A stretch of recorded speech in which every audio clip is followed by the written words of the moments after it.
To ISR 9 news. Jaganmohan Reddy సాహసోపేతంగా తీసుకున్న సంస్కరణల ఫలితమే గ్రామ సచివాలయ వ్యవస్థ అని, ఇది ఆయన మానసపుత్రిక అని రాష్ట్ర జలవనరుల శాఖ మంత్రులు అంబటి రాంబాబు అన్నారు. ఆదివారం ముప్పాళ్ల మండలం రుద్రవరం గ్రామంలో 40 లక్షల రూపాయలతో మహాత్మా గాంధీ జాతీయ గ్రామీణ ఉపాధి హామీ నిధులతో నిర్మించిన గ్రామ సచివాలయ భవన ప్రారంభోత్సవ కార్యక్రమంలో ఆయన ముఖ్య అతిథిగా పాల్గొని ప్రసంగించారు.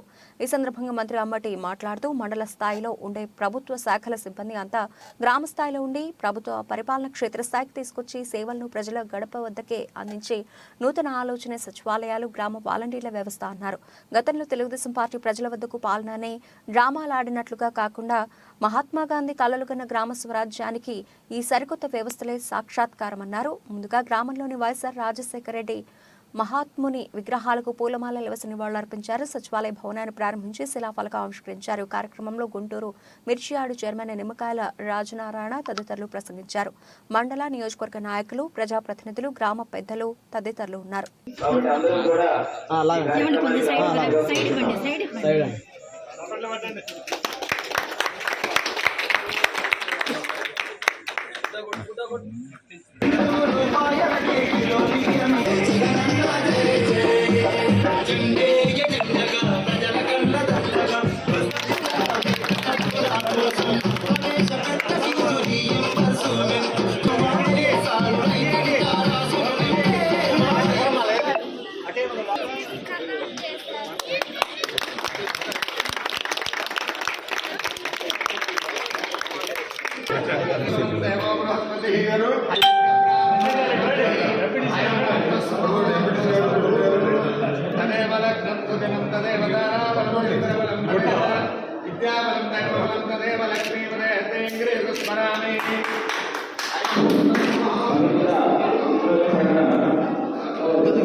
తండ్రి సంజీవరెడ్డి, ప్రముఖ వైఎస్ఆర్సీపీ నాయకులు స్టేజ్ మీదకి రావాల్సిందిగా సాధారణంగా వహించినటువంటి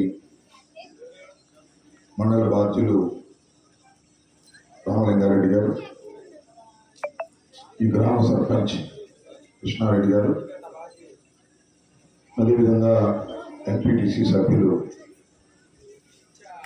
మన విజయభాస్కర్ రెడ్డి గారు, పిల్లడు గారు, ముఖ్య అతిథులుగా నాతో పాటు ఇచ్చేసినటువంటి నిమ్మకాయల రాజనారాయణ గారు, అదేవిధంగా పక్కాల సూరిబాబు గారు, పార్టీ అధ్యక్షులు నాకా శ్రీనివాస్ గారు, అదేవిధంగా వెంకటేశ్వర రెడ్డి గారు, అలాగే జెడ్పీటీసీ ప్రతినిధులు గోపాలరావు గారు, బాబురావు గారు, ఇంకా వేదిక మీద ఆశీలైనటువంటి పెద్దలు, పార్టీ నాయకులు, ఈరోజు సమావేశానికి ఇచ్చేసినటువంటి రుద్రవరం గ్రామ ప్రజలు, సోదరి సోదరులారా, ఇవాళ ఒక మంచి కార్యక్రమానికి మనం ప్రారంభోత్సవం చేశాం.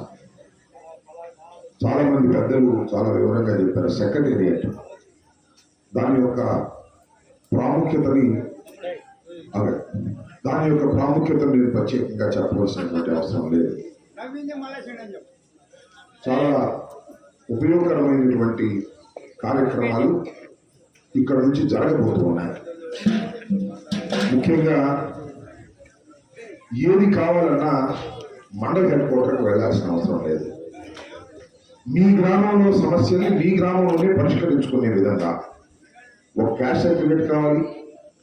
లేదు రాబోయే కాలంలో ఎక్కడికి తీసుకువెళ్ళబోతున్నారంటే జగన్మోహన్ రెడ్డి గారు ఒక భూమిని అమ్ముకున్నప్పుడు లేదా కొన్నప్పుడు, క్రయ విక్రయాలు జరిగినప్పుడు ఎక్కడికో వెళ్ళి రిజిస్టర్ చేయించుకోవాల్సినటువంటి అవసరం లేదు.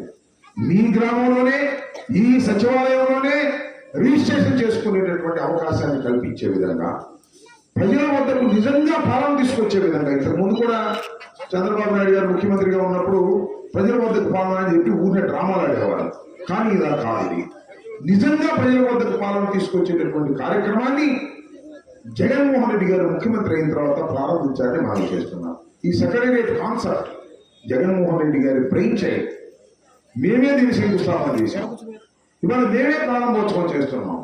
దీనిలో 11 మంది స్టాఫ్ని ఆయన రిక్రూట్ చేశారు.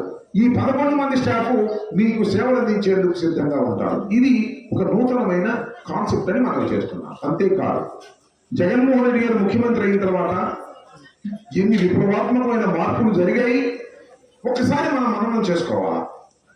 మీరు చూస్తున్నారు వాలంటీర్ వ్యవస్థ. ఈ గ్రామంలో ఎంతమంది వాలంటీర్స్ ఉన్నారు? ఎంతమంది అండి? 8 మంది. వాళ్ళు 50 ఏళ్లకు 40 ఏళ్లకు అమ్మ అక్కడ ఆగాలి తల్లి, మీరు కాసేపు మాట్లాడుకుంటారు. అమ్మ అక్కడ ఫస్ట్ కొద్దిగా ఆగండి అమ్మ, మాట్లాడదు. 50 మందికో 60 మందికో 70 మందికో ఒక వాలంటీరింగ్ ఉంటారు. వాళ్ళు చేసే సేవలు ఏంటి? మీకు నేను మనవి చేస్తున్నా, నేను శాసనసభ్యుడిని, మంత్రిని, రోజు కనపడే వ్యక్తిని కాదు, కానీ ప్రభుత్వం వైపు నుంచి కనపడేటటువంటి వ్యక్తి వాలంటీర్ని మనం చేస్తున్నాం. ప్రతి 50 ఏళ్ళకి 60 ఏళ్ళకి రోజు మీ దగ్గరకు వచ్చేటటువంటి అవకాశం ఉన్నటువంటి వ్యక్తిని జగన్మోహన్ రెడ్డి గారు నియమించారు. ఆయనే వాలంటీర్ అన్నారు. ఇవాళ ఏ చిన్న పని కావాల్సి వచ్చినా వాలంటీర్ ద్వారా చేసుకోవడానికి అవకాశం ఉంటుంది. మీరు ఒకటి గుర్తుపెట్టుకోండి, పూర్వం ఈ వృద్ధాప్య పెన్షన్ కానీ వికలాంగుల పెన్షన్ కానీ కావాలంటే ఏం జరిగేది? మీరు ఎంఆర్ఓ ఆఫీస్కో ఎండిఓ ఆఫీస్కో వెళ్ళి అక్కడ పడిగాపులు కాస్తే వాళ్ళు 1000 రూపాయలు 800 రూపాయలు ఇచ్చేవారు పూర్వం.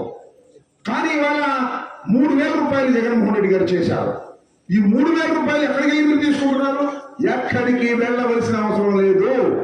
మీ ఇంటికే వాలంటీర్ వచ్చి 3000 రూపాయలు ఇచ్చి మీ వేలు ముద్ర వేసి తీసుకెళ్లేటటువంటి పరిస్థితికి వాళ్ళు వచ్చింది. అంటే ప్రజల్ని ప్రభుత్వంతో ఉన్నటువంటి పనులను చేసుకోవడం కోసం కాలాన్ని వృధా చేయకోకుండా ప్రభుత్వమే మీ దగ్గరకు వచ్చి పనులు చేసే విధంగా ఒక నూతనమైన విప్లవాత్మకమైనటువంటి మార్పులు జగన్మోహన్ రెడ్డి గారు తీసుకొచ్చారు. ఎంతమంది ఎవరు తీసుకురాలేదని మనం చేస్తున్నాం. అంతేకాదు, మీ ఊళ్ళో ఆరోగ్య సురక్ష వచ్చిందా? వచ్చిందా రాదు? డాక్టర్ వచ్చారా రాలేదేమ్మా? ఆరోగ్య సురక్ష వచ్చారు, వాలంటీర్స్ ఇంటింటికి వచ్చారు. అదేవిధంగా మన వీళ్ళు ఉంటారు హెల్త్ వర్కర్స్, వాళ్ళ ఇంటింటికి వచ్చారు. వచ్చి పలానా రోజులు క్యాంపు జరుగుతుంది మీరు రండి అన్నారు. దానితో పాటుగా కొన్ని పరీక్షలు కూడా చేశారు. మిమ్మల్ని అందరినీ తీసుకొచ్చారు, ఈ ఊర్లోనే టెస్ట్ చేశారు. మీకు బీపీ ఉన్నా షుగర్ ఉన్నా మందులు ఇచ్చారు. అంతకన్నా ఎక్కువ ప్రమాదకరమైన జబ్బులు ఉంటే ఎవరికైనా వారిని పై ఆసుపత్రికి రిఫర్ చేసేటటువంటి కార్యక్రమం. అంటే ఏమిటి? చాలా మంది, నేను మనవి చేస్తున్నా, చాలా మందికి ఒకసారి మన గ్రామంలో చూస్తాం, క్షణంగా తెచ్చిపోతారు. ఏంటో రామాయణ నిన్నదాకా బాగా ఉన్నాడు, ఇవాడు ఎందుకు చనిపోయాడు అంటే గుండె అయిపోయి చనిపోయాడట. ఎందుకు గుండె అయిపోయింది? కొత్తగా వచ్చిన జబ్బు లేదు, చాలా కాలం నుంచి ఒంట్లో ఆ వ్యాధి ఉన్నది, గుర్తించలేకపోయాడు. ఎందుకు గుర్తించలేకపోయాడు? ఊరు నుంచి వెళ్ళి ఆసుపత్రిలో చూపించుకోవడానికి సమయం లేక, ధనము లేక, రేపు వెళ్దాం ఎల్లుండి వెళ్దాం అంటూ మొదలు పెట్టుకున్నాడు. అలాంటి వారికి జగన్మోహన్ రెడ్డి గారు చేసినటువంటి మేలు ఏమిటి అంటే, మీ ఊరికే డాక్టర్ వచ్చి పరిశీలించి బీపీ ఉన్నా షుగర్ ఉన్నా మందులిచ్చి కాపాడేటటువంటి కార్యక్రమం చేసిన మొదటి ముఖ్యమంత్రి రాష్ట్రంలో కాదు, దేశంలోనే జగన్మోహన్ రెడ్డి గారు. కుప్పంలో సైతం చంద్రబాబు ఓడిపోవలసిందే, పవన్ కళ్యాణ్ ఎక్కడ నిలబడ్డా ఓడిపోవలసిందే, లోకేష్ ఎక్కడ నిలబడ్డా మంగళగిరిలో మళ్ళా ఓడిపోవలసిందే అని అంటున్నాడు. ఎందుకండి అంత అంటే? అది కదన్నా, ఎంతమంది ప్రజానీకానికి మేలు చేశాం. 2,62,200 కోట్ల రూపాయలు బట్టలు నొక్కి పేద ప్రజలకు ఇచ్చాం. పేద ప్రజలు మన పక్షాన ఉన్నారు. ఈ దేశంలో పేద ప్రజలు ఎక్కువ. పేద ప్రజలు మన పక్షం ఉన్నంత వరకు 175 సీట్లు కొడతాం. అసలు ఈ యుద్ధం అంతా పేదలకి పెత్తందారులకి మధ్యన జరుగుతున్న యుద్ధం. పెత్తందారులు ఏళ్ల మీద లెక్కేసేవాళ్ళు ఉంటారు, పేద ప్రజలు 90% ఉంటారు. ఆ 90% ఉన్న పేద ప్రజలు మన పక్షాన ఉన్నప్పుడు 175కి 175 కొట్టి భారతదేశ చరిత్రలోనే లిఖించాలి మనమని జగన్మోహన్ రెడ్డి గారు భావిస్తున్నటువంటి పదాన్ని మనం చేస్తున్నాం. రేపు చూస్తారు కదా, సిద్ధం 4వ సిద్ధం. ఒకసారి భీమిలో అయింది, రెండో దిండులో అయింది, రేపు మన ప్రాంతంలో సిద్ధం 3వ తారీఖు జరగబోతుంది. తలెండి మనం చేస్తున్నా బస్సుల్లో తలెండి మన సిద్ధం ఏంటో రేపు చూపిస్తాం. ఈ సిద్ధం చూసిన తర్వాత ఇక యుద్ధం మానేసి పోవాల్సిందే పవన్ కళ్యాణ్ చంద్రబాబు అని ఈ సందర్భంగా నేను మనవి చేస్తూ ఈరోజు మరి ప్రెసిడెంట్ గారు ఇక్కడ పెద్దలు అందరూ చాలా ఉత్సాహంగా మరి ఈ కార్యక్రమాన్ని నిర్వహించారు. వారందరికీ నా హృదయపూర్వకమైన ధన్యవాదాలు తెలియజేస్తూ జగన్మోహన్ రెడ్డి గారిని అదేవిధంగా ఈ నియోజకవర్గంలో నన్ను మీరు మనస్ఫూర్తిగా ఆశీర్వదించాలని మిమ్మల్ని అందరినీ హృదయపూర్వకంగా కోరుకుంటూ మీ దగ్గర సెలవు తీసుకుంటున్నాను. జై హింద్, జై జగన్.